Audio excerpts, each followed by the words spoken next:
Hello, beautiful souls, and thanks so much for tuning in again. My name is Luca, I am Astar, and welcome to 𝑇auRStar. So, I am actually super excited about this reading because we are doing a huge collaboration. So today we are collaborating with 7 other tarot readers, and this is because today we are channeling guidance and messages from the 8 elements. And on this channel, we are channeling the element of fire. Then we also have the element of water, earth and air, but also of spirit or space, metal, wind and wood. And you will find the links to the other channels and the links to the other elements in my description box. And I really would like to thank Spiritualistic for coming up with this wonderful idea, and thanks so much for reaching out to me to do this collaboration, but obviously also to the Sea Owl, to Lexi the Leo, to 9N3QTR, to Psychic Siren Tarot, to Goddess of the Unknown, and to Chemistry with Kismet Tarot. Thank you so much for gathering the whole soul family. I'm super excited to see what is coming through. So yes, without further ado, let's get in. So again, we are channeling messages from the element of fire. And pile number 1 is the blue ray being. Pile number 2 is the crystal child.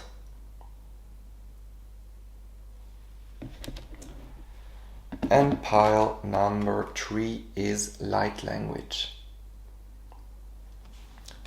So see which pile or piles draw you in. Again, you find the timestamps in the description box, and I'm going to be seeing you in your reading. Hello, beautiful soul. So this is your reading if you have chosen the blue ray being. And again, we are channeling messages and guidance from the element of fire. And as I'm looking at this card, I'm actually being taken to the jet pillar, because the card says direct divine expression, but also bridge between the dimensions. And this really tells me that our fire, the fire of our soul, our inner fire, that is the connection to source. And that almost acts like a bridge between all the realms. Because we almost have to think of source as being like a sun. So if we literally imagine like the source of all that is as being the sun of our solar system, then all the souls, they are like rays that are emanating from the sun. So our heart, being the spark of source light, is like an extension of source creator. And this flame, the eternal flame of our soul that lies at the core of our heart, that is, let's say, our connection home. Because even if the ray is emanating from the sun, it is not separated from the sun. Because what are rays of light doing? They are basically shining the light of the sun. So the ray of light is never separated from the source. And this is really talking about, as fire as being the bridge to not only source, but also the bridge to everything that is beyond the veil. Because if we think about it, just looking at a flame, there is light and there is heat. But where does this light and this heat come from? We ignite the flame and it is there, but we might think like, how? How does this come to be? And this is like the heat and the fire. This comes, let's say, from the other side of the veil, from the underworld, like from the realm of spirit. And that's why we say that the element of fire is the element that is closest to spirit. Obviously, that would be the element of ether. But I personally believe, if we look at the 4 elements, then it's actually the 4 physical elements, and then ether would be the 5th element that combines all of them together. So obviously ether is the most subtle element of them all. But if we look at it with the system of the 4 elements, then actually fire is the most subtle. It's the closest to spirit. Because again, looking at the flame, we might think, where is it coming from? Like a flame in itself is already a portal between the dimensions, because once it's ignited, it's connected to the source of heat and light and fire. And that's why in this card they are talking about the bridge between the dimensions. So whenever we are wanting to connect with source energy, it is a practice to light a candle. And this is also one of the reasons why I light a candle when I do tarot readings, or when people do meditations, they light a candle, or when we are doing a ritual, or any time we are lighting a candle, it's almost this reminder of our source, the reminder of the light that is within our heart, but at the same time also this bridge to the source of all light and the source of all life, basically, because fire is life, fire is activity, fire is motion, fire is the ignition, but fire is also connected with the intuition. Because if we think of the process of manifestation, then the first element that comes in is the element of fire, because that's almost like the spark, the ignition of something. So we get an intuitive message to do something, and that's the first spark, that's the element of fire.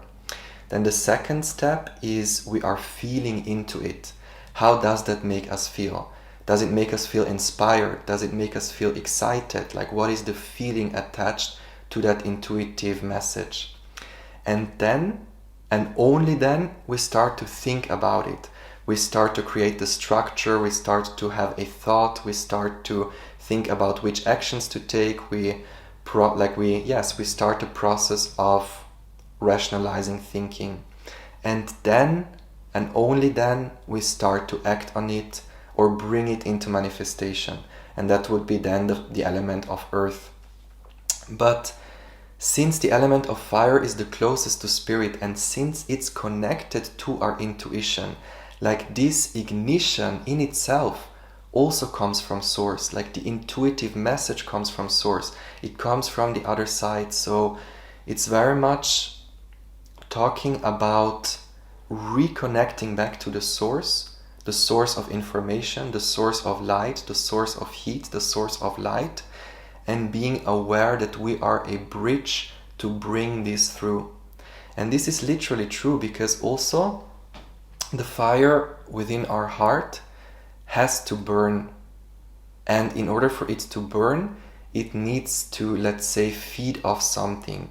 Because also when I light this candle, then there needs to be wax to burn in order for it to be sustained. So the message coming through with this is, yes, we are eternal beings.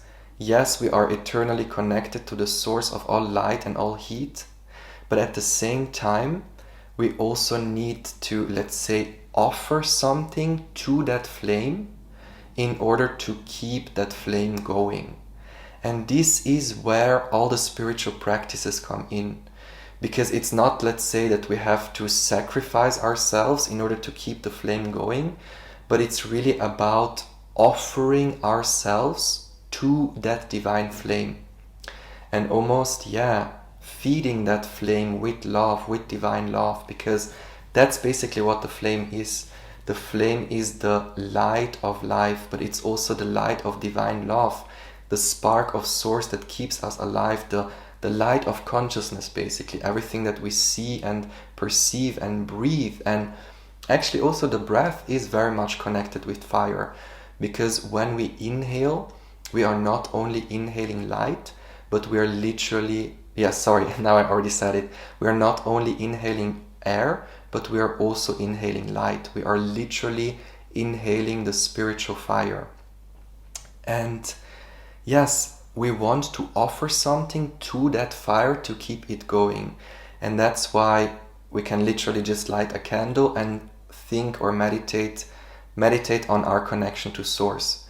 That's one practice. Or we can do chanting or prayer or meditation or yoga or anything that allows us to tend to that inner fire. Because it's not that the fire is burning out, because again, we are infinite, we are eternal beings, but it can be, let's say, dimmed, or it can be very faint, it can be very, it can grow weak if we don't feed it, let's say. And that's why it's super important to have any spiritual practice or any way of connecting with Source. Because by creating a bridge between the dimensions, we are feeding the light, or we are allowing the light to grow. Again, we cannot extinguish the light because it is eternal. The eternal spark of Source that lies at the core of our heart is inextinguishable. It's burning forever. But again, the message coming through here, it's so important to tend to our heart, basically, to follow our passions and to allow this light to keep on burning. Beautiful energy already. So we are channeling messages from fire, and I have already shuffled the cards. So we have Prince of Swords, the Star, beautiful, in conjunction with the Ankh and the Flame. Love it. Two of Swords.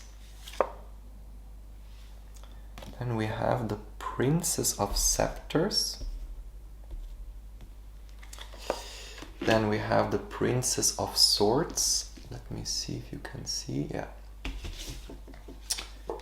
Then we have the Tower again. Like, what's going on? Literally.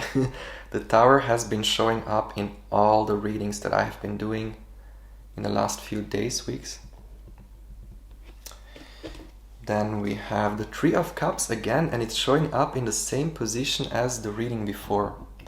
I feel that all my readings are somehow connected, but yeah, I will see what this is about.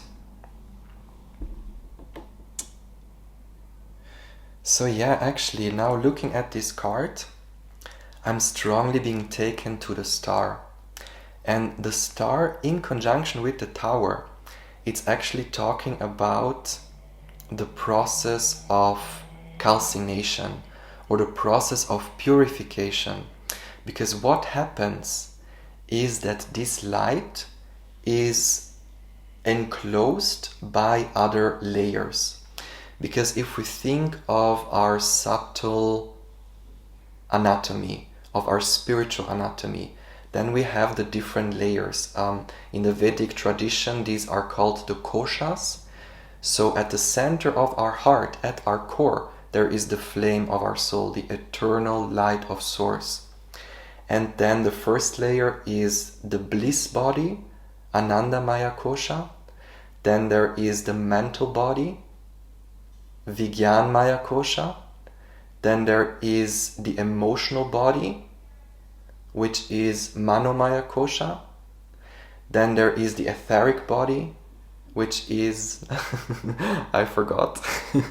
But there are all these layers, and the more we go out, the more dense they become. And the outermost layer, Annamaya kosha, that is our physical body. And right now it's almost about not letting go of these layers, but finding our way back to the core. And also in the process, getting to know the different layers of who we are. So as I already mentioned, the outermost layer, the densest layer, is actually our physical body.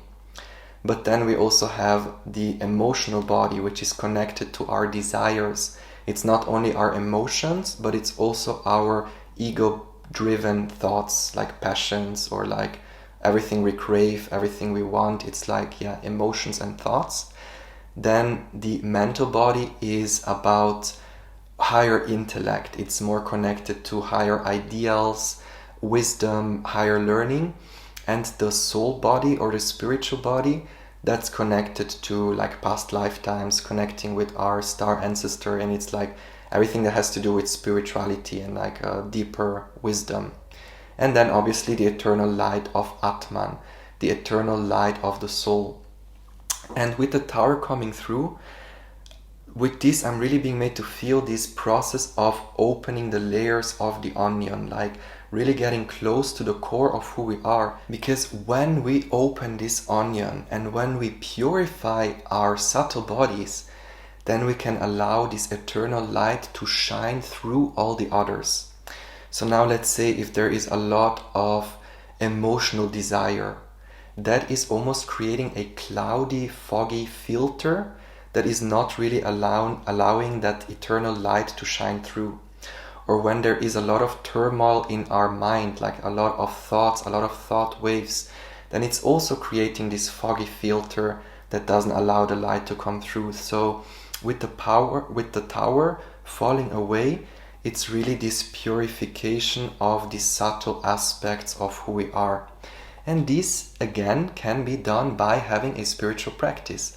And this is very much how it connects at the beginning of the reading, because for example, when we do breath work, or when we meditate, or when we do channel writing, and this is the process of, first of all, introspection, getting to know our inner world.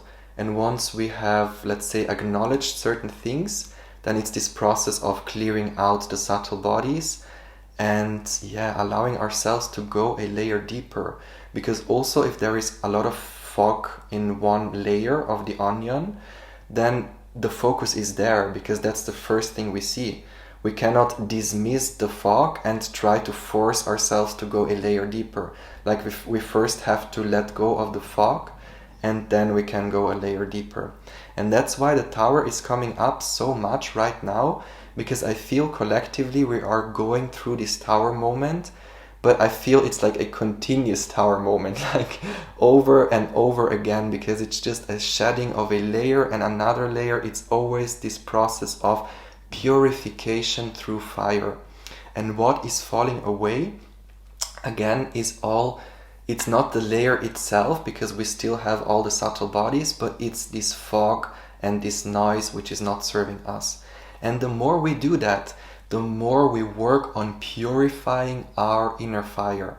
I mean, our inner fire is pure anyway, but purify our vessel so that the fire can burn even grander. The more we do that, the more we can embody our being as a star. And when I say I am a star, I am the sun, this is literally what I mean by that. Like what I mean is that our essence is source. Our essence is the sun, the one star, the one light, the eternal flame. But our individual soul is an extension of that universal soul.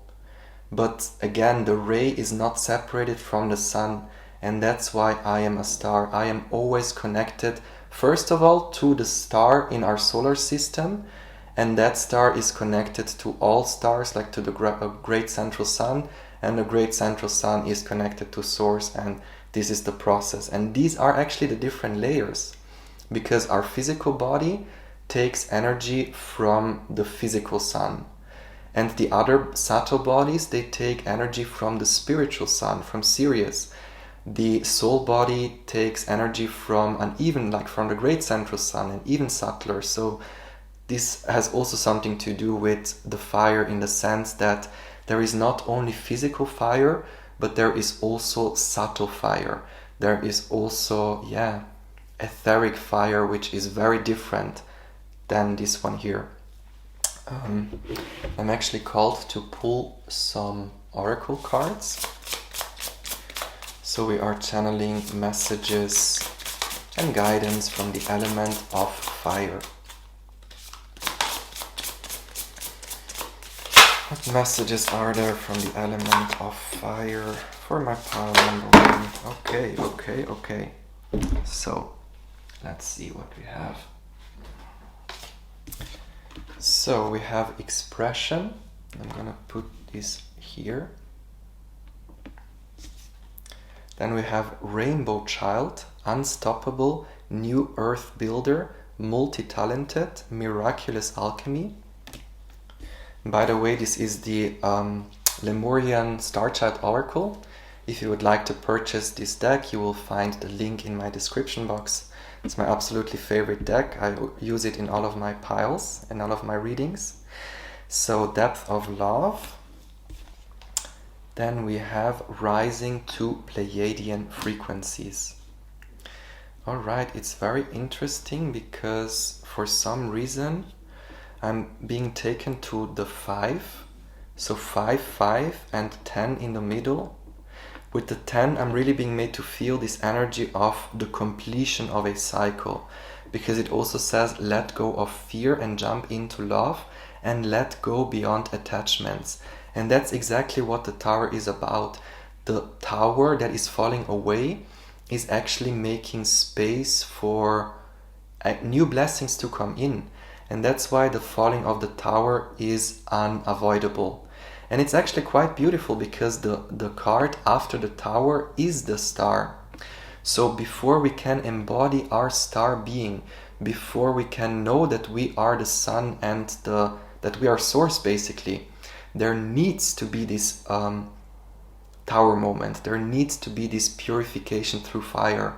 But purification through fire is obviously not the most comfortable experience, because we are literally transmuting through the fire, and that means that all the old aspects of ourselves, they almost have to burn down to the ground. And this can be very unsettling, because it's almost like our house would be burning down to the ground. So we see our house burning down, then we are there devastated without house, and we are lost, and we don't know when our next house is gonna come, or if it's even gonna come, or like it's an unsettling process. And that's why there is always some sort of chaos connected with the tower, but it's not so much coming through as chaos, but it's more so coming through as this whirlwind that is almost shaking up this stagnant energy that is almost stuck in these other layers in our subtle bodies. But it's almost coming through as a reminder of why this needs to happen, or a reminder that all this chaos and this destruction is really only here to help us let go of attachments and help us embody that divine love, help us embody that divine light even stronger. It's always there, but it's about allowing it to shine through even more. And with Depth of Love, that's exactly what is then attracting soulmate relationships or our soul tribe. And obviously we are always worthy of love. We are always worthy of being seen. We are always worthy of feeling abundant. It's not that we cannot be that if we are not embodying that light, but it's almost about attracting situations that resonate with that light. And then obviously if we never allow that light to shine through, again, it's always there, but it's about embodying more of our soul, embodying the awareness that we are source. The more we do that, the more we attract situations and relationships that allow us to do that. A job that allow us to work with spirit, or friendships with whom we can connect and talk about deeper spiritual stuff, or about spirituality. And it's really about allowing ourselves to experience the depth of life, the depth of being connected with our divinity, consciously connected with our divinity. Because with the Three of Cups, it's really talking also about finding like-minded individuals, connecting with our soul tribe, connecting with our star family also, because with the Two of Swords, there is the energy of a crossroads, but it's not so much coming through as a decision, but I'm almost being made to feel some of you are facing the decision whether to go for something that has to do with am I following my divine light, or am I following something else? Or am I believing that I am worthy, or am I doubting my own abilities? Or there is something about a question whether or not to fully stand in your power. Because with the Princess of Scepters, I'm almost being made to feel that there is a new aspect of yourself that is wanting to come through, because we also have Leo energy. So there is definitely this new aspect of yourself that is wanting to be birthed. And right now you're almost in this liminal space where you ask yourself, okay, am I really doing the thing? Am I really going for it? Am I really showing up? Am I really standing in my power? Maybe some of you are afraid of standing in your power, or you are just learning to be more and more in that power, because since it's the page, it's the beginning of something. But the way to fully birth this new aspect into being is by letting go of all feelings and thoughts that are connected with worthiness. Because the Five of Coins is talking about lack, the lack of something. It's not so much coming through as lack of finances or lack of resources, but it's more so this feeling of, am I really capable of doing it? Do I really have the qualifications of doing that? Like, do I really have what it takes to do the thing? But the answer here is yes, because you are the eternal light of source. You are the star. You are the rainbow child. Like, you are here to do it. You are here to build it. You are here to show your talents. You are here to be an alchemist, a magician, a creator, whatever it is that you're wanting to do. You are here to do it. Because I'm also being taken to this symbol, which is the symbol of, I don't know if it's north or south node, but I'm being taken to this north node, which is our purpose. So the question here is, do I follow my purpose? Do I follow that divine light, or do I follow something else? But the question here is, it's already being answered. Like, the thing is, you have already chosen on a soul level. Like, your soul has chosen for you. Source has chosen for you. And that's why there needs to be this tower moment. That's why the things have to fall away in order for you to move forward, because there is a big element of letting go of all the things which are not in alignment with this new reality. And the thing is, I'm being made to feel you don't even know what is coming, because that's the test, let's say. Because it's almost like you are being asked to jump into a hole, into a black hole, into a well, but you don't know what awaits you on the other side. So it's almost, or this feeling of letting yourself fall and knowing that you will be caught by your friend. Like, this is the energy that I'm feeling. So you are geared towards this new chapter in your life anyway, because again, your soul has already chosen for you. And right now it's really this test of faith. Do I really jump? Do I really go for it? Do I really take that leap of faith? But again, it's already done. So that's why right now maybe some of you are feeling some discomfort, because maybe some of you are right now here. You know that you're meant to be the star, but you're still feeling things falling away, or maybe some discomfort, or maybe not really knowing what's next. But it's really about almost being okay in this, like feeling okay while being in this energy, because this figure is blindfolded. And it's almost about having that blind faith that things will turn out in the best possible way anyway. Because even if we choose this option or the other option, we will end up with the option that our soul chose anyway. So even if we try to make a detour, we will end up on our soul path anyway. So that's why it doesn't really matter which decision you are taking. It doesn't really matter which road you are going. The destination is the same. And that's why, yes, for some reason, I'm really being made to feel that you're being led towards your soul family. Because with depth of love and the Three of Cups, and it also says here sacred bond and healing clears, like you're really being aligned with everything you have been asking for, actually.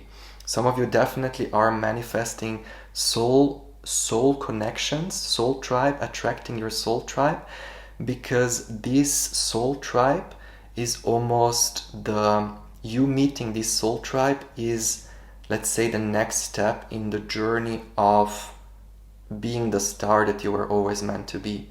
because there is something about starting a new project, but through these soul connections, this aspect of yourself is coming through in an even deeper level. Because when people are able to relate to us on a deeper level, or when we are with people where we can feel completely comfortable while being ourselves, like when we are surrounded by individuals that resonate with us on a soul level, then we are able to express these soul aspects of ourselves on a deeper level. So maybe you never had the chance to show these deeper parts of yourself to someone else, because maybe you were never able to connect with someone on this of a deep level. But since you have done the spiritual work of connecting with that inner light, consciously connecting with that inner light, we are always connected with the divine light, but it's about being aware of that, embodying that energy. Since you have done the work of embodying that divine light more and more, you are now opening the way to bring in your soul tribe. For some of you, Pleiadian star family, so souls with whom you have shared a lifetime in the Pleiades, but this can also be like-minded individuals. I'm seeing a meditation circle, I'm seeing someone organizing a retreat. It's really this feeling of a get-together. And this is actually the thing which allows you to let go of the 5 of coins once for all. Because the 5 of coins, I'm being made to feel, it's the lack of soul connections. It's the lack of someone seeing your soul. Because that's actually what we all kind of want, like what our soul wants. Like obviously, yes, actually it is. That's because healing clears. The most healing thing right now, because healing is not only purging and letting go of unaligned energies. Healing is also being seen for the entirety of who we are. Like souls, they just want to be seen. People want to be seen. People want to be heard and acknowledged. Because what is creation? Like creation is the divine light being crystallized and manifested into form. And creation wants to be experienced. It wants to be seen. And that's why the most healing thing there is when we are being seen for who we are, when our struggles are being seen and heard. And that's why most of the times when I'm giving a reading or a healing session, I see that what the people want the most is just someone who is there and listens, but genuinely listens, and is also able to relate to what this soul is going through. And this is the most healing thing ever, because all these things, they are just wanting to be seen and acknowledged. And the first step is acknowledging and seeing our shadows, the more uncomfortable parts of ourselves, or the lower aspects, let's say. But once they are seen and acknowledged and liberated and transmuted into light, then we are giving space to allow our soul aspects to shine through and allow our soul, the entirety of our soul, to be seen. And this is the most healing thing ever, because this is healing through joy. This is healing through love. And that's why healing clears. Yes, you're entering a timeline where you are healing through soul connections, where you're being seen for who you are. And it's about allowing that divine light to be seen in a new way. Because the Rainbow Child is talking exactly about that, about showing all of your colors, showing all of your talents and expressing that. And that's why it's also talking about authentic expression. Your words are powerful, your truth matters, your unique light matters, because the light of every star contributes to this whole orchestra that is creation, to this whole masterpiece that is the experience of life. And it's this divine light, the soul light, that is experiencing all of creation. So it's also going back to the essence of what our soul is. Our soul is the observer observing creation. And this is how we connect back to that light, when we understand that essentially this is who we are at our core. And there are infinite possibilities on what to experience, what to create, and what to express. but all of these expressions, all of these creations, they are, let's say, a mirror of what's inside. But it's light and darkness, it's positive experiences and negative experiences, but all of these experiences, everything that is surrounding the divine light, is almost a reference back to the light.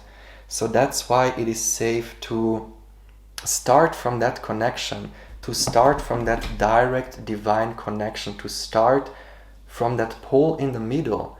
And when we are connected to that pole in the middle, to that eternal light, then we are invincible, because we know that everything outside of ourselves, everything that is experienced, is a direct mirror or a direct reflection of that light.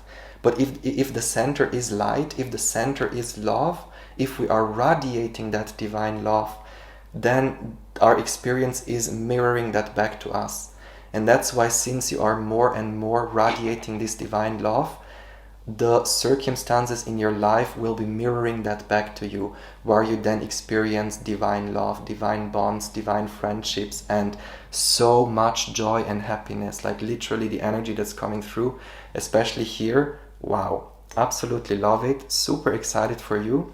Please let me know in the comments if you resonate with these messages. This was your message for today. Thank you so much for watching, and I hope to see you in the next reading. Bye bye, much love. Hello, beautiful soul. So this is your reading if you have chosen pile number 2 with the crystal child. And today we are channeling messages from the element of fire. And it's very beautiful, because as I look at the card, I'm really being taken to your natural core. And our natural core is the eternal and infinite light of our soul. This is the eternal fire of source. And with the crystal child, it's really talking about your purpose. Because rainbow children, crystal children, indigo children, these are souls who come to this planet with a very specific purpose. Like obviously all souls have a purpose, but I'm being made to feel your purpose specifically has to do with embodying this divine light. Like you are meant to be on a spiritual journey in this lifetime. You are meant to reach enlightenment in this lifetime. You are meant to be seen or to work in the field of spirituality, or being seen for your connection with spirit. So you might resonate with being a starseed, a light worker. You might resonate with being a counselor, a tarot reader, anything that allows you to maintain your connection with the divine light, with the divine fire. But I'm being made to feel that what you are doing is also helping and contributing, like your work is supporting other people in the same process. Like you're almost as this role model for connecting with our divine light, for connecting with the eternal inner fire, and maybe even helping others with their purpose. Because since you are connected with your spiritual purpose, with your soul's purpose, you can help others to do exactly the same. And it is actually that fire which is our guiding light. It's that fire that inspires us to go on a spiritual journey. Like it's the fire of our soul. It's the voice of source whispering to us to go into certain directions. Like when we are connected with our inner fire, when we are connected with our passion, then we are automatically connected with our purpose, because our purpose is connected with following that guiding light. Like, yes, our purpose is the guiding light, or whenever we follow the divine light, then we are automatically following our purpose. And that's why our purpose is to, first of all, embody this divine light, use the creative fire to create actions, and be satisfied and happy, and allow more and more of that light to be birthed, allowing more and more creations out of alignment with this soul essence to be birthed into creation. So it's about creativity, but it's also about being present in our beingness. And that's why it's talking about your natural core, pure, innocent. So our essence is that pure light. And at our essence, we also are pure. We also are, yes, the eternal children of Source. And that's why with Crystal Child, another thing coming through, it's a reminder of your purity. A reminder that no matter what happens in your life, nothing is able to take that divine light away from you. Maybe there can be attempts to dim the light, but this light can only be dimmed if we ourselves put a shade onto it. So if we, for example, take on the projections of other people, if we allow others to influence how we feel about ourselves, then we are putting a filter on top of that light. It is not someone else doing that for us. So the process of allowing that light to shine through even more is actually a process of reclaiming our power. So when we have given our power away, it means that we can be influenced by other people's projections. So for example, if I embody my divine light, and if I say, I'm an eternal soul, I am Source, I am Astar, and someone else comes in and says, no, you're just a little human, what do you think you are? Or like, what is this? And if I then take on this projection, then I dim my own light, because I'm like, oh wow, maybe I'm just this significant little human. And then we are putting this filter on top, and what is shining through is not the divine light, but it's us being a small, insignificant human. But the process of reconnecting with our flame is about letting go of these layers who we are not. And that's why it's also saying removing falsehood. Very similar message to pile number 1, but in this case it's coming through as, yes, navigating this life whilst always being connected with that purity within. And once we are connected with that purity within, with that inner fire, the eternal fire of our soul, then life can throw at us whatever it wants. But it's not possible to dim this light anymore. It's not possible to extinguish, like this light cannot be extinguished. And that's why many star seeds and light workers, in order for, yes, the process of making this flame stronger is maybe a process of disempowerment. That's why maybe some of you have been going through many challenges in your life where this connection was being tested. Other people maybe made you question your divine abilities, or other people made you question your connection with Source, or people were projecting their own stuff onto you. That's usually the case if we are super open in the heart space. Then this attracts a lot of, yes, if we are not fully connected with that divine light, if we are not fully aware how to handle this openness with spirit, then we can attract the energies which are trying to either take from it, either benefit from it. Like if we have this light, this open heart, without having firm boundaries, then this can attract people who then try to leech on this energy, try to take this energy without giving back. So I'm really being made to feel that you went through a lot of trials and tribulations that actually helped you establish clear boundaries so that you can shine this light with your open heart, but without being taken advantage of. You can then you can serve while still knowing how to fill your own cup. Because obviously this light is eternal. This light, there is an infinite amount of energy. But if we keep on giving this energy away, if we use our fire to warm someone else, or if we use our water to water someone else, while never feeding our own light or like tending to our own light, this is what makes us depleted. Because again, fire needs something to consume in order for it to burn. And what we give to our flame for it to be maintained is attention. We want to nurture that inner flame with love, with attention, like reminding ourselves of our divine light, of our divine fire. But obviously, if we only focus on giving, or serving, let's say, something outside of ourselves, then yes, we will feel depleted, because then the fire is almost consuming us instead of serving anyone.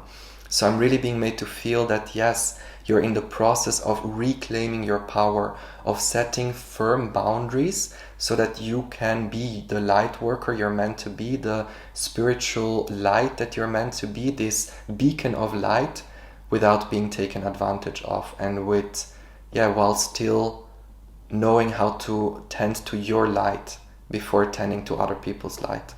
Beautiful energy. And seer, you're definitely also very clairvoyant, that's coming through, very connected with spirit, very connected actually with the divine light, because yes, that's your purpose, that's what you're meant to be doing. And again, it's not so much about what you are doing, it's not so much about healing other people, teaching others. This is one aspect of it, but the first thing that we need to do with this mission is actually, yes, consciously embodying that light, being that beacon of light, and you being that is automatically inspiring others to do the same, or it's automatically beaming that consciousness into the earth grid, and it's it's holding the space for others to do the same. So that's why all we need to do is, removing the falsehood, removing people's projections or generational trauma, all the filters that are trying to dim the light, and allow this light to shine through even stronger. Beautiful energy. So let's see what the cards have to say. 4 of Wands. I absolutely love this already. The Emperor. The Fountain. Wow, beautiful. 10 of Cups. Yes.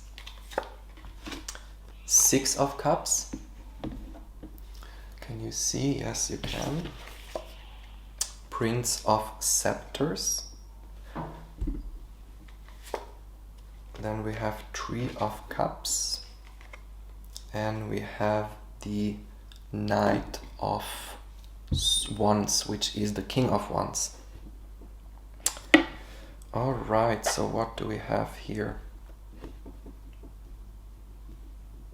Yeah, for some reason I'm really being taken to the Fountain here, and this is actually this divine connection, like this is source light basically, but it's not source light in the sense of visible light. It's not the visible flame or the light of the sun in our solar system, but this is subtle light, and it's actually talking about the different nuances of divine light. And the most essential light, the most undifferentiated light, that is the emanation of Source. But then it is toned down into the different layers, where it's then ethereal light that is lighting up the spirit world. Then there is physical light, which is then fire, the light of our sun. But here specifically, you're being asked to connect with the fire of soul.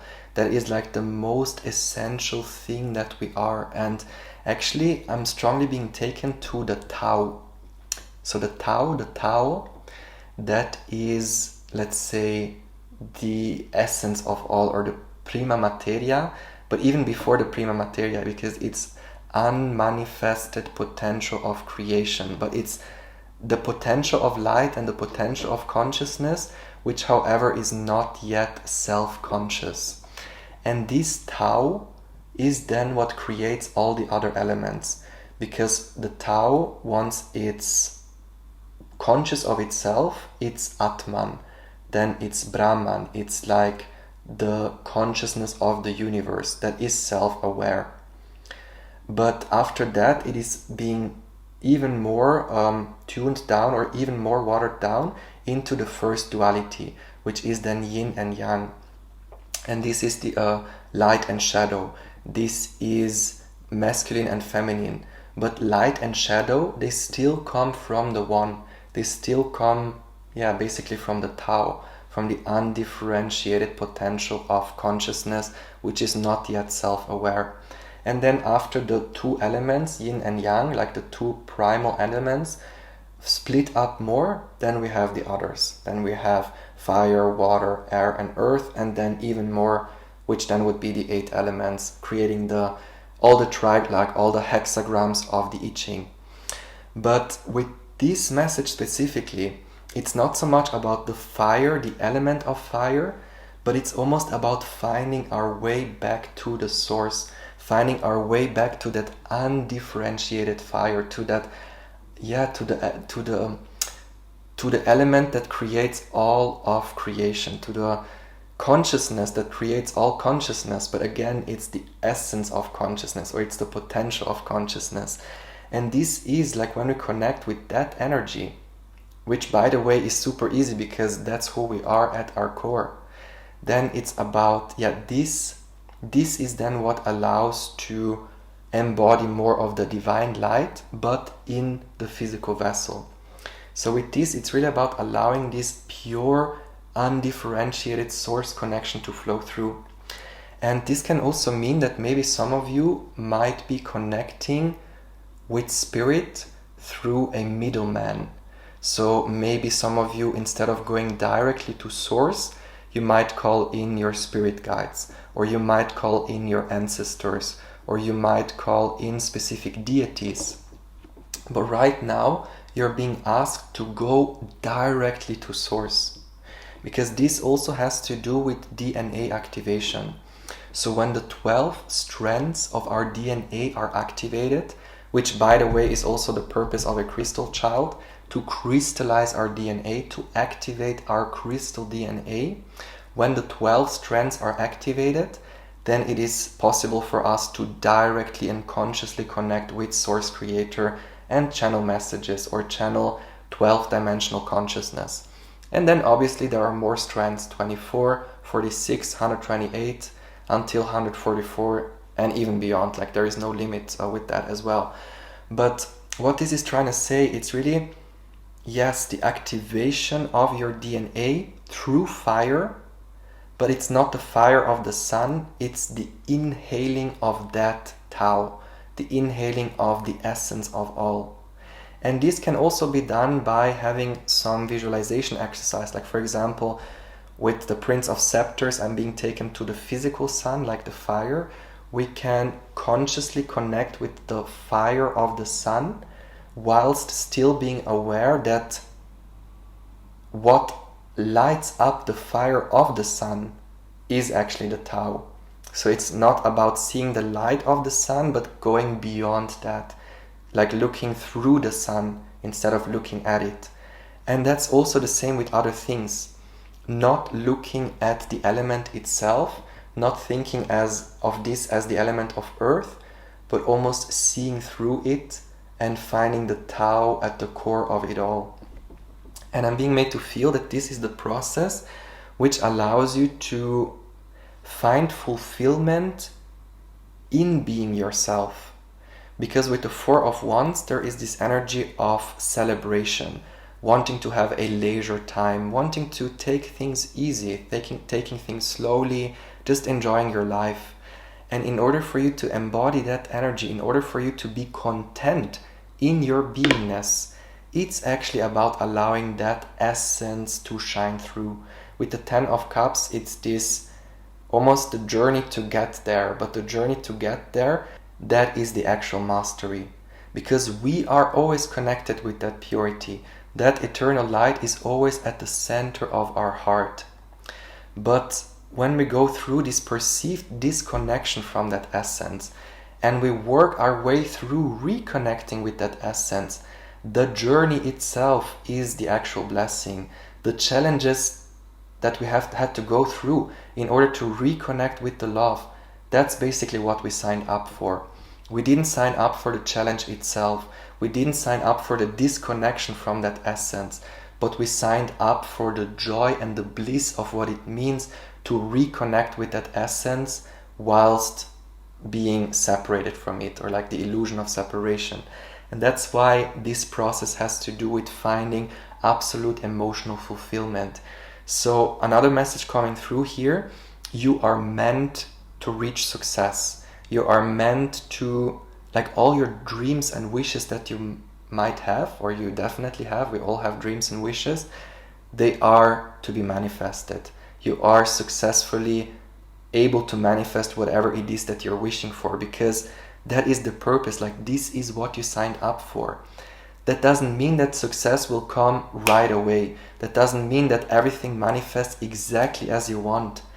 But you signed up for, let's say, the end goal. And then obviously the way to get there, that's then the actual blessing. Because this is how we then gain experience, or how we learn other aspects of that divine light.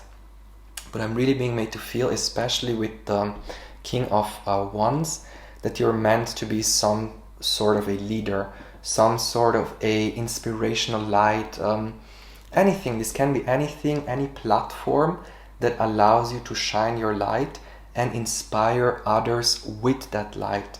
Because here it's really about, Sagittarius energy. I'm being made to feel, on a soul level, you are the activator.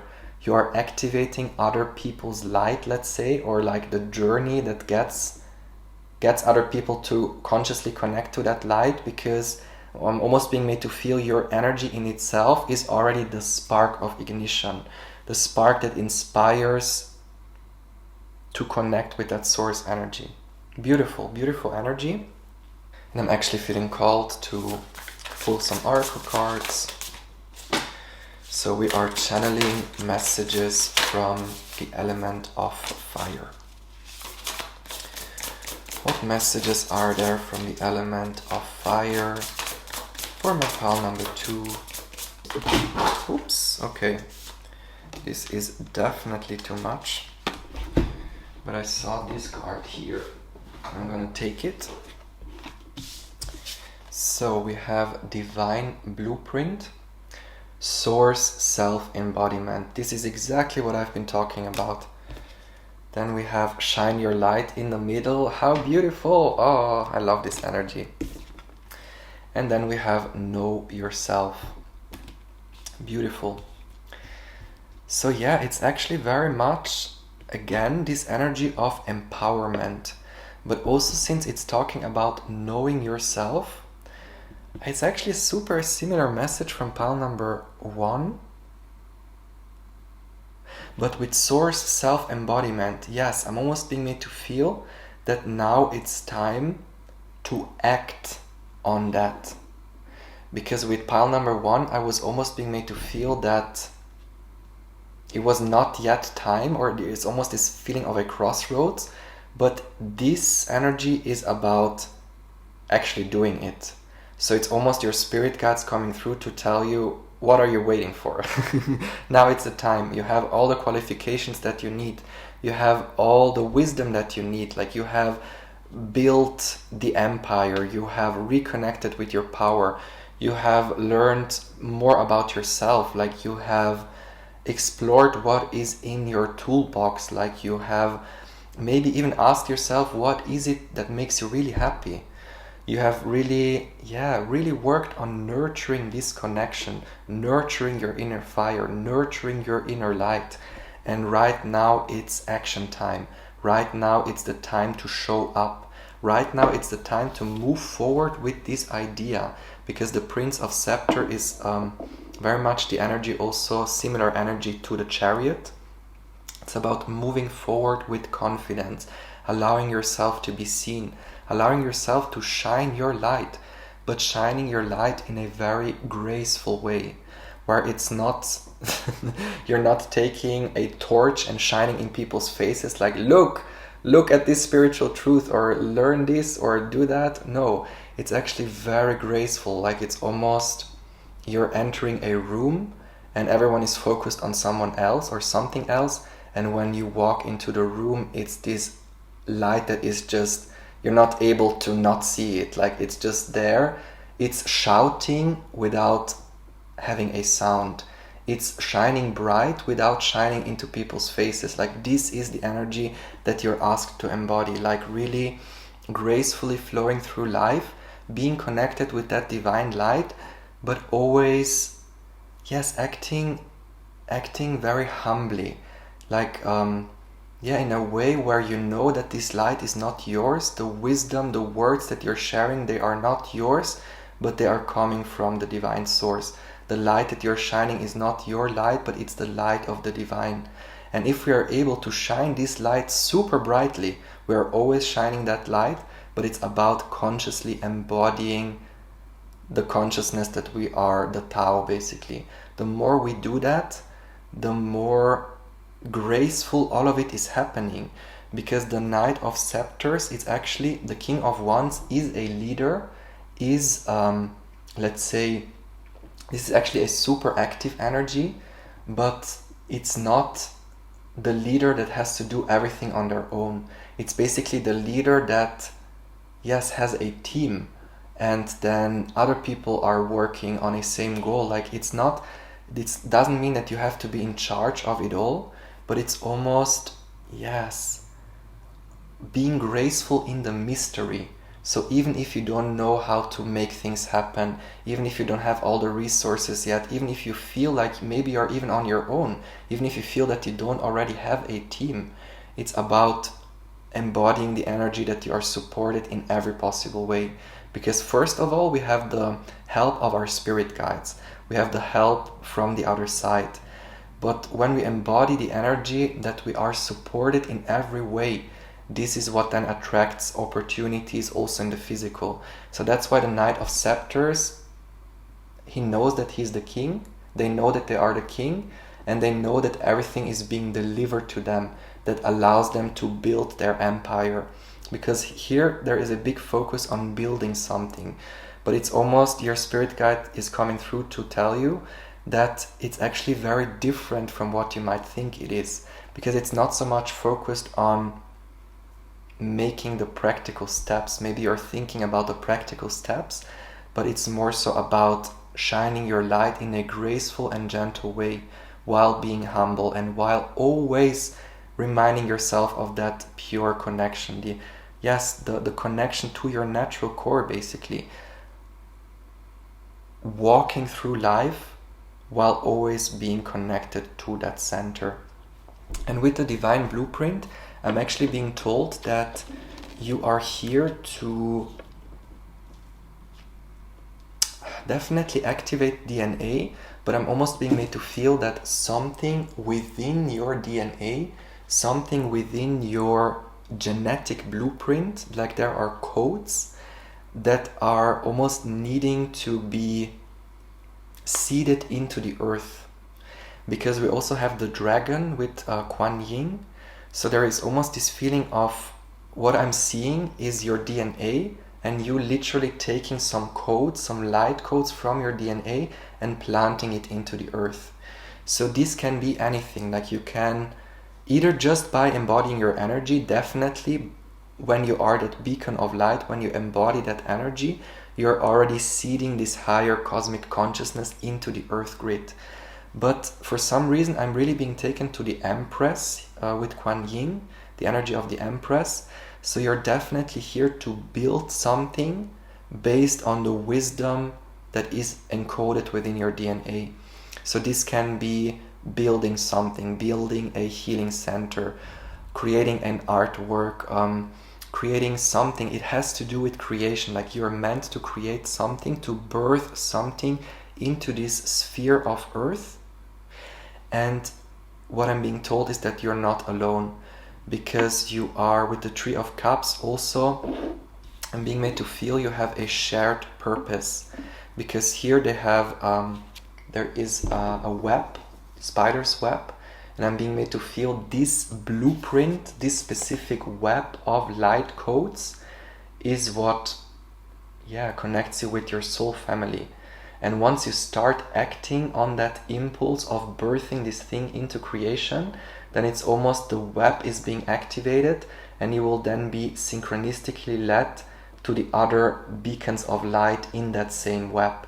And that's why right now it's showtime. That's why right now it's time to act on whatever it is that you always wanted to act. I have to cover this a little bit, but this is the energy of This is the energy of reconnecting with our childhood dreams, reconnecting with that initial spark, because I'm almost being made to feel that ever since you were a child, you knew that you were here with a purpose. You knew that you had to do something. You knew that you had to birth something. Maybe you knew that you were here to awaken consciousness or whatever. Being made to feel you're very connected since early age on. And it's almost this energy of now you have done the necessary preparation that allows you to then now fully act on that, because I'm being made to feel the healing and the purging and the aligning, the releasing of the falsehood. That was only, let's say, preparing the soil. Like you have been getting rid of the weeds, you have been making the soil very nice, you have been watering the soil, and now is the time to not only seed the seeds, but it's actually time to, it's funny because one energy is the energy of planting new seeds, like starting new things, but I'm almost also feeling the energy that seeds that you have already planted before even incarnating are starting to sprout. And this could be suddenly opportunities showing up, or suddenly people showing up in your timeline, or suddenly you're receiving the support that you always wanted, or there is some seed that you have already planted before incarnating that is starting to sprout. But at the same time, it's about starting to seed that unique blueprint into the earth. That's why it could be starting to write that book, or starting that YouTube channel, or starting to create the course structure, or anything. You know what it is specifically for you. But then at the same time, funnily enough, it's always coming back to the mirror, because I keep on being taken to the mirror, and this is also a symbol of Hathor, a symbol of the Empress. And this is very much asking you to navigate through life whilst knowing that life, or your experience of life, is a mirror of yourself. So the best way you manifest and attract all the circumstances that you need in order to follow your soul's purpose, in order to embody more of your divine light, is actually by knowing that everything that's happening in your life is a direct reflection of your inner world. So when you see that you are lacking the support in making something happen, it's an invitation to ask yourself, where can I support myself better? Maybe by eating more healthily, or maybe by setting more boundaries, or taking care of your well-being first. Or for example, when you see that things are not moving in the outside world, then maybe this is a mirror that there are other things that are needing to be taken care of before. So this looking at, like, when you look at life as being a mirror of yourself, this is ultimately what allows you to be in grace. Because it's really about seeing that the outer and the inner is one and the same, and when we merge the two together, then we can connect with that purity. And that's the same with merging the feminine and the masculine, like going beyond duality and seeing the oneness in all. Even going beyond fire, because yin and yang, that's also fire. But the fire of yin and yang, it's a different fire than the fire of the four elements. And the fire of the Tao, the light of the Tao, is also a different fire than the others. Like there is, it's again this being aware of the different layers of who we are, being aware of the different nuances of fire, but knowing that all the elements ultimately connect back to subtle, unmanifested potential of light. And that's why also when we navigate through life, like, it's not so much about other people's actions or how other people perceive what we are doing. It's not so much about the duality. It's not so much about what is happening. And it's not even about the resources, because the way we manifest things is obviously by working with the elements, invoking the elements, taking action when needed, being receptive when needed, thinking, planning. It's like, we as magicians, we work with the elements to create magic. But it's right now, the focus is not so much on that, but it's actually about connecting back with the Tao, connecting with the knowingness that everything is perfect, everything is following a divine plan. And that's why it's safe to sometimes let go. That's why it's safe to not be in control all the time, because when we are embodying that grace, that everything is here already, that we have all the capabilities, like that we have everything we need in order to make it happen, then so it is. And so it's very much, you are mastering, that's what the energy that's coming through, you are mastering your creative fire, you are mastering your creative abilities, and your spirit guides are coming through to guide you in this process. But again, it's this reminder that you are ready, you have you have everything that you need in order to make it happen. Beautiful energy, beautiful message.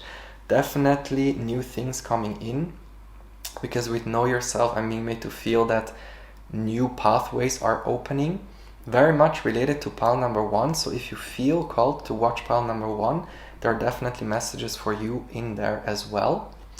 So yes, this was your message for today. I really hope you resonated with it. Please let me know if you did. And thank you so much for tuning in. Thank you so much for watching.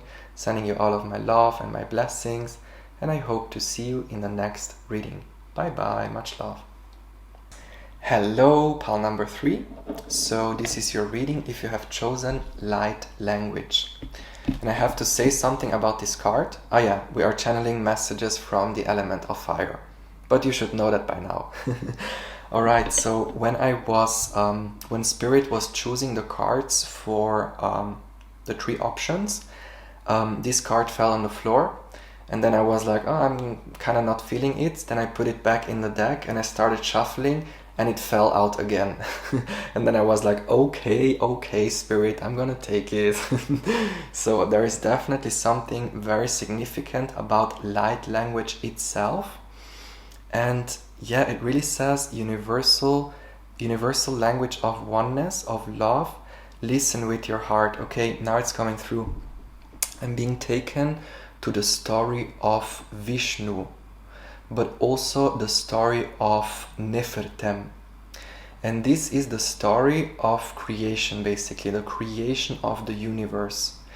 And if you come from pile number 2, we have been talking about the Tao as being the undifferentiated light, like the most subtle light there is. This is the essence of source, basically, the essence of all.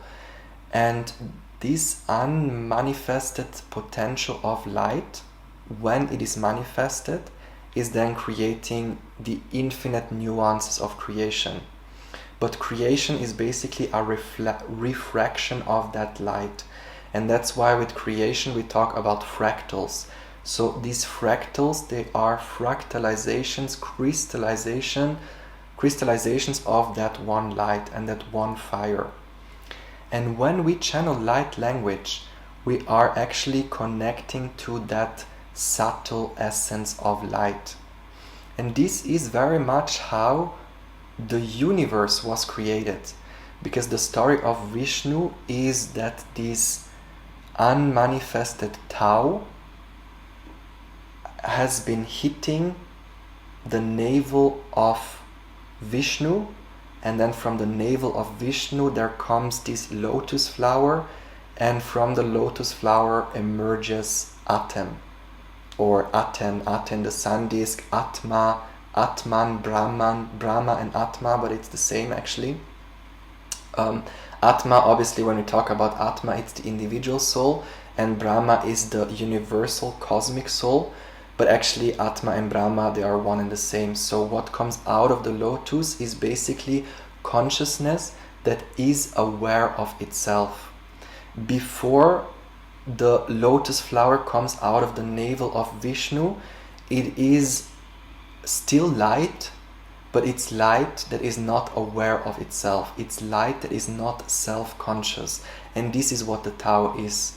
And all the other elements, they come from the Tao.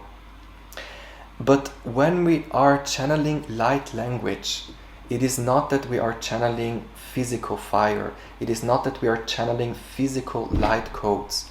But it's actually we are connecting with that undifferentiated stream of consciousness that is allowing the lotus to then bloom. And when the lotus is blooming, then this is whatever words we are channeling, whatever pictures we are drawing, whatever hand gestures we are making, like the flowering itself, that's then consciousness being aware of itself. And this is who we are at our core. That's why Atman and Brahma are the same, because Atman is the individual soul observing creation, observing the observing self-aware consciousness.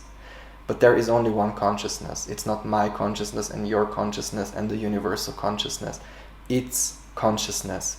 And once consciousness is self-aware, it's creating the fire, or the self-awareness that is the fire.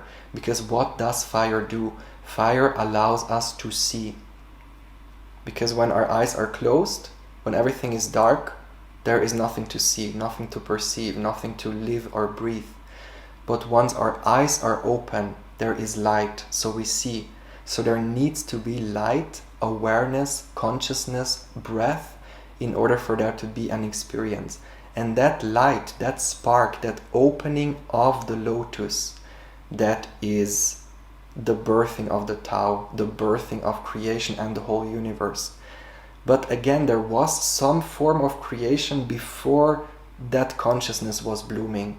So that's why it's also about knowing that there are many layers to the creation story. And now it perfectly makes sense why it came up. So we should always allow spirit to do the work. I tried to interfere by saying, no, I'm not going to use this card. But then spirit was like, use it.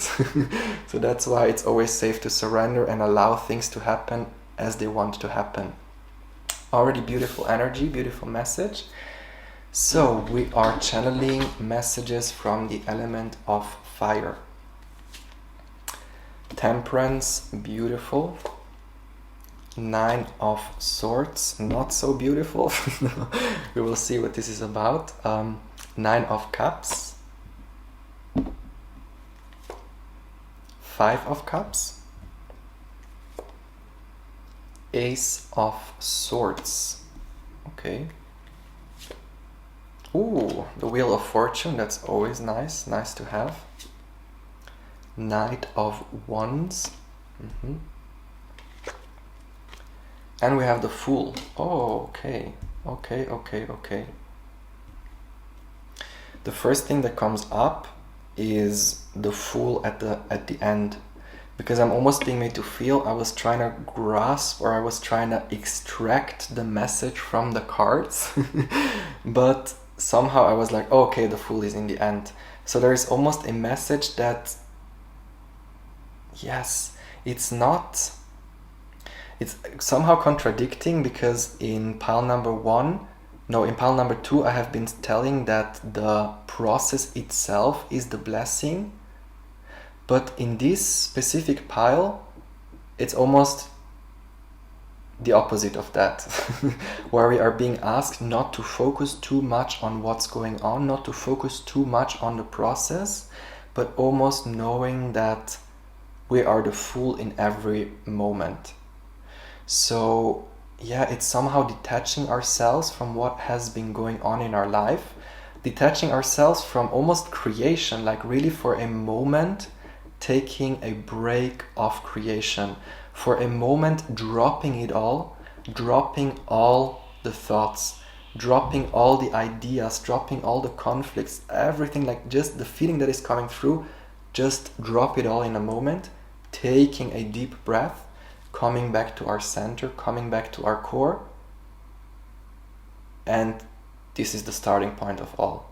That 0 point is the moment when the Tao hits the navel of Vishnu. Just the moment before everything then bursts into creation. And when the Fool does the next step, when the Fool initiates action, that is then the blooming of something. And right now you're literally being asked to reconnect back to that moment before all of creation was unfolding. And this is actually the 0 point where everything is healed already. Because what we are trying to heal, or the process of healing actually, is a sound that wants to be heard, light that wants to be seen. And once it's seen and heard, it can almost be merging back with the Tao, where it's not created, where it's, it goes beyond the sound, like it's going beyond the sound. So that's why right now, if you feel that there is a lot of sound, a lot of worries, a lot of anxieties, it's about remembering that we are always connected to the Tao. We are always connected to the silence. We are always connected to a space where everything is healed and silence. Everything is, we are never separated from the moment before creation. And with the Fool, you are being invited to connect back with that energy. Like literally see yourself as the Tao that is just about to hit the navel of Vishnu, that is then creating it all. Because with the Fool, there is this blank slate. You're being asked to again drop it all, dropping every noise and merging back with silence.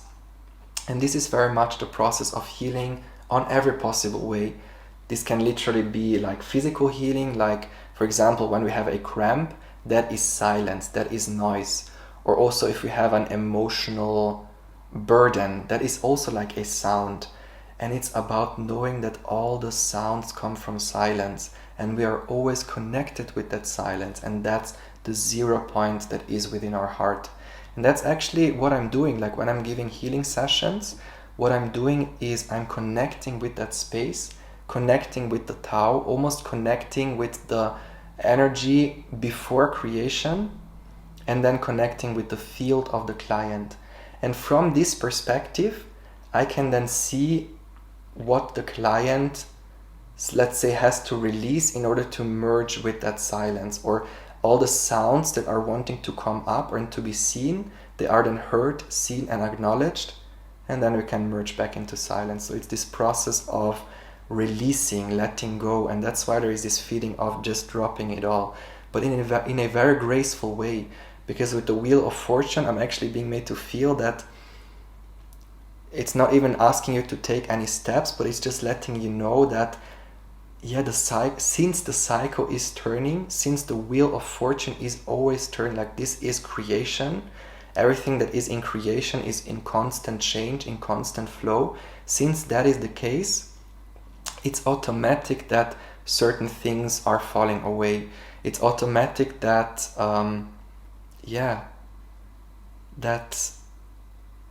that there is this constant transmutation basically.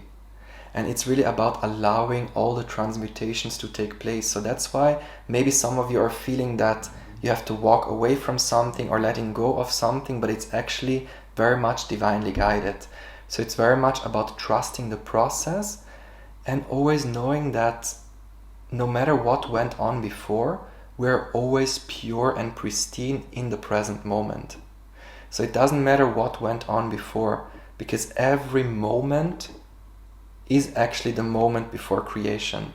Every present moment is the 0 point.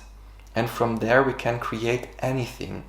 So that's why it's also somehow a little bit detaching ourselves from our journey, from our process. Like our traumas are not defining us. Neither does what we accomplish in life define us.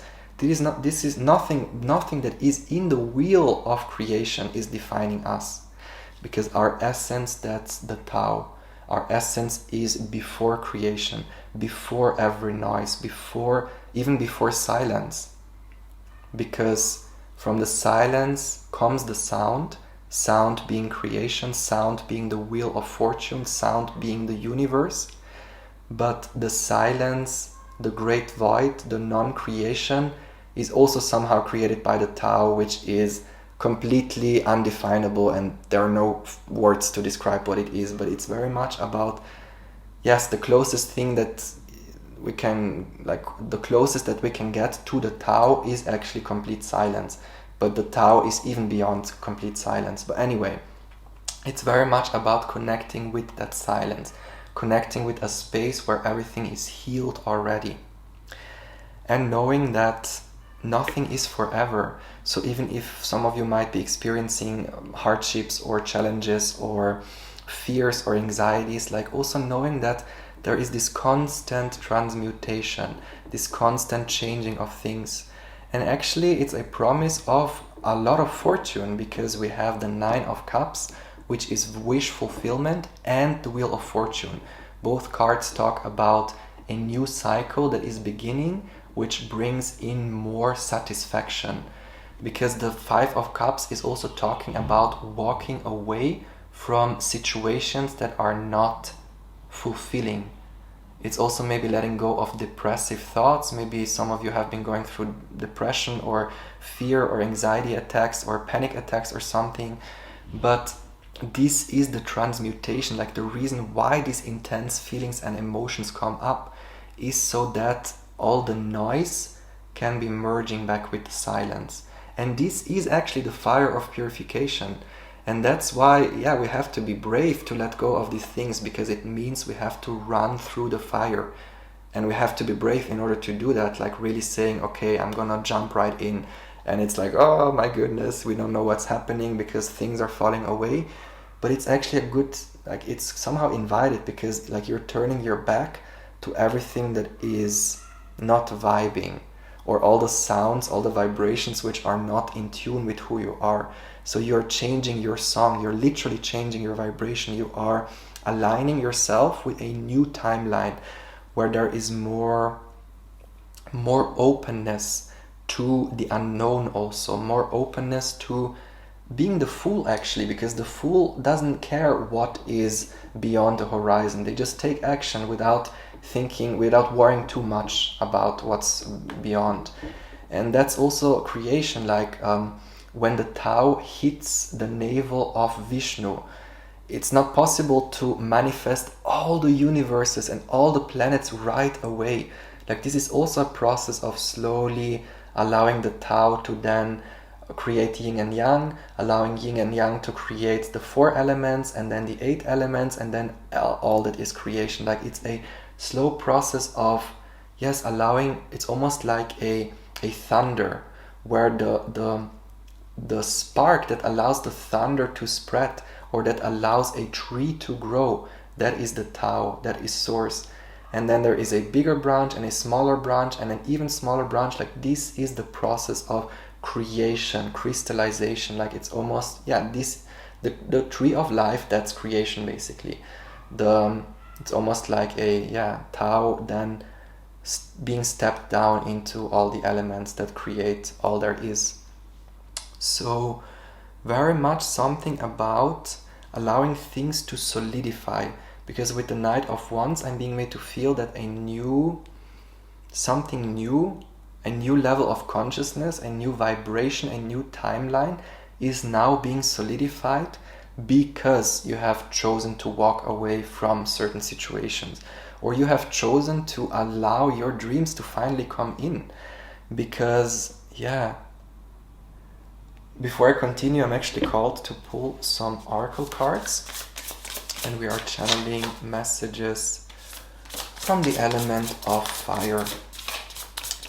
Channeling messages from the element of fire.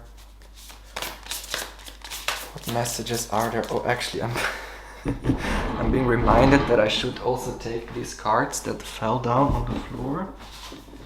Maybe there are some that want to come out. Just bear with me for a second until I arrange. There we go. We are channeling messages from the element of fire. Okay.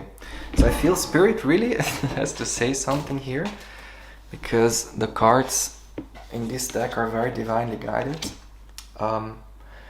Angelic ones, divine healing is upon you, divine grace and divine guidance.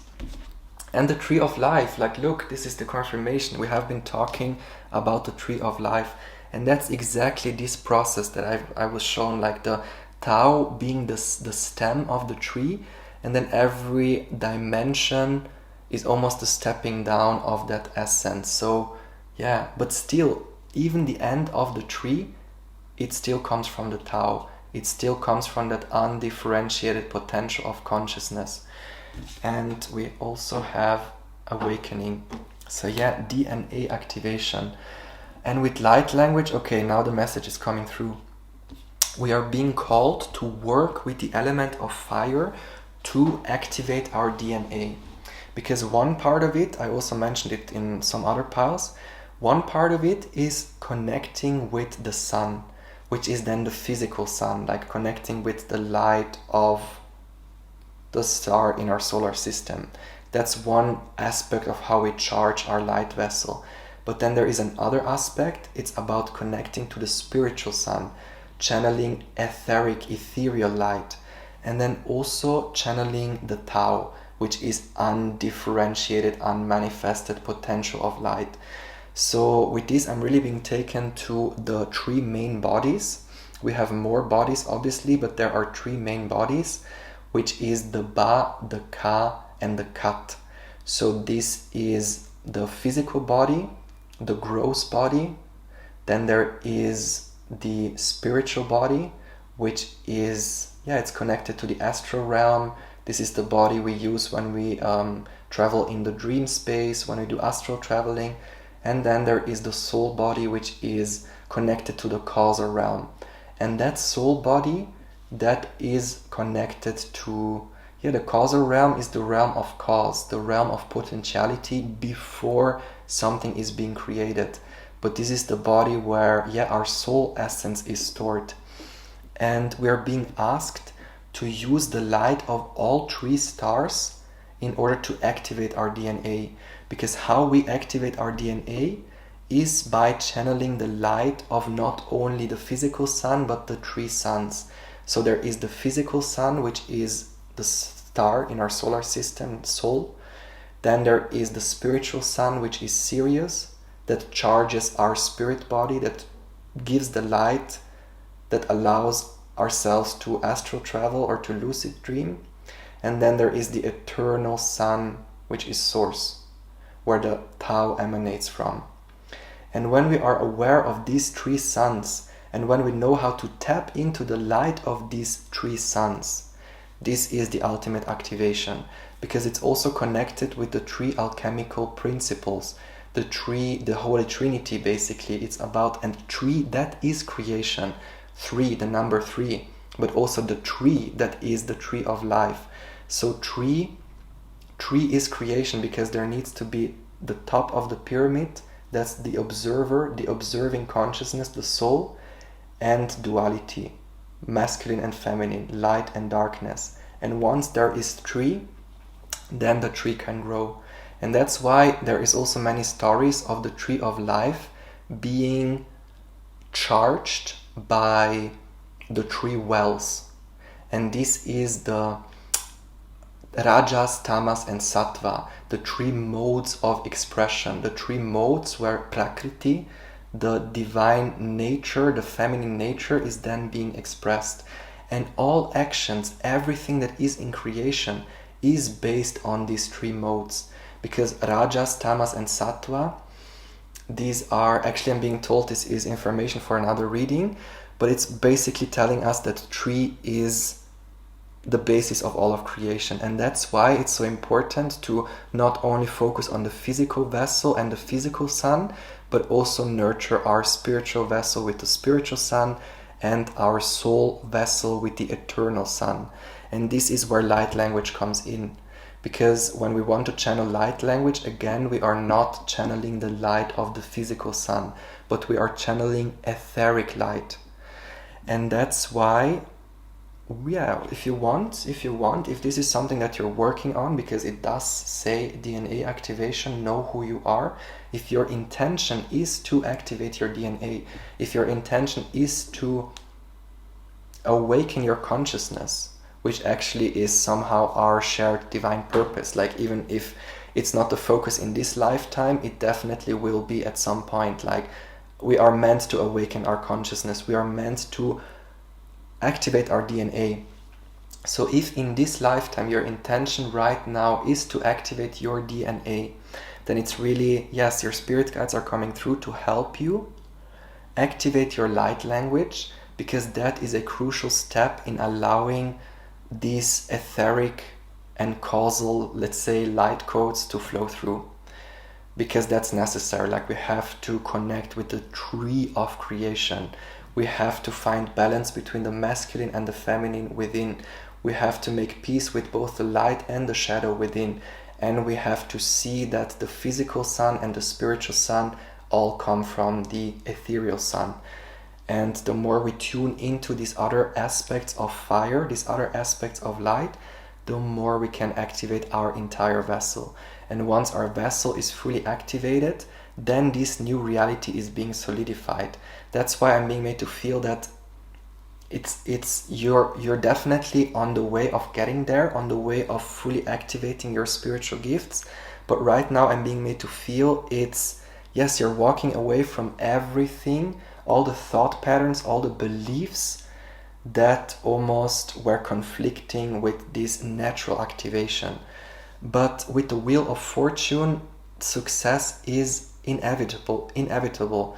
Like, you're meant to reach whatever you are dreaming to reach. Like, if your intention is to activate your DNA and to embody your soul's highest evolution in this timeline, in this lifetime, then so it is, because you're creating that. You are the whole cosmic tree. Like, we are the Tao that creates all the elements and all of creation, basically. So it's very much about, yes, that's the thing. What is being solidified is your ability to work with your creative fire. And that's why I'm being made to feel that this new chapter that's starting is learning to connect with the spiritual sun and the eternal sun, learning to nurture your Ka, your spirit vessel, and your soul body. And this is what is being solidified, like a new way on how to create, how to act, how to make things happen, how to literally be the tree of life. And this is healing, basically. Like, healing is not only letting go of these things, but it's actually, yes, embodying our soul's highest evolution in this timeline, in this lifetime. And this is what you have chosen to do. And that's why, in order for us to get there, the first step is not about learning anything new or adding new wisdom, adding new knowledge, or taking excessive action, but it's actually about, for a moment, dropping it all and realizing that actually I am at the destination already. Because what we are evolving into, what we are growing into, is going back to source, merging back with the Tao. But this is where we come from anyway. And that's why there is less focus on the process in this reading, like not being too attached of the process, not being too attached on how this tree is then gonna grow, but almost knowing that the tree in its full bloom and in its fullest glory already exists right now in the causal realm of potential. And when we connect with the causal realm through our soul body, then we can allow this energy to then be funneled into this dimension where it then crystallizes and materializes for you. And this is the process of aligning to a higher timeline. You're doing the work, you're already in the midst of it. And that's why, if things are falling away, see this as a blessing. If you feel that there is turmoil, see it as a blessing, because this is the turmoil, the wind, the tornado that is needing to happen, the shifts that are needing to take place in order to allow this tree to bloom in its full glory. But then again, knowing that the outcome is assured already. You're here to bloom the most beautiful tree of it all, because you are the most beautiful tree. Sorry, my camera cut out, but yeah, I was about to finish the reading anyway. You are the whole tree that is creation. And that's why all that's needed is actually connecting with that state of consciousness, connecting with that silence within, connecting with the knowingness that we are the eternal light of our soul. But then also knowing that there are many layers to that light, basically. And you are in the process of getting in touch with these other aspects of your creative light, which then helps you gain mastery over your creations. But then again, the outcome is assured already. That's why it's so safe to let go and embody the energy of the Fool. And you're just doing that, so it's super beautiful. Thank you so much for allowing me to channel these messages. Beautiful reading. All the 3 piles were super amazing. Thank you so much, Spirit, for these messages. Thank you so much for tuning in also. And please let me know in the comments if you resonate with the messages. I'm sending you all of my love, all of my blessings, and I hope to see you in the next reading.